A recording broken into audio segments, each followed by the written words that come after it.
আজকে এসএসএলসির রি এক্সাম হইতেছে। মানে যেগুলা প্ল্যানের মেট্রিকের রেজাল্ট খারাপ করছাল সেই প্ল্যানের পরীক্ষা হইবেন আজকে।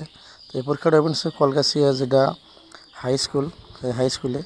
তো আপনারা সবাই দোয়া করবেন যাতে প্ল্যানগুলোর রেজাল্ট ভালো করা হারে, কারণ এটা আশা নিয়ে আবার পরীক্ষা দিবেন নিছে, যেহেতু একবার খারাপ হয়েছে ফিরে আবার পরীক্ষা দিবেন নিছে। তো আপনারা এই ভিডিওটা পুরো শেয়ার করবেন আর সবাই দোয়া করবেন যাতে প্ল্যানগুলো ভালো লেখা হারে আর কি, ভালো রেজাল্ট করা হারে।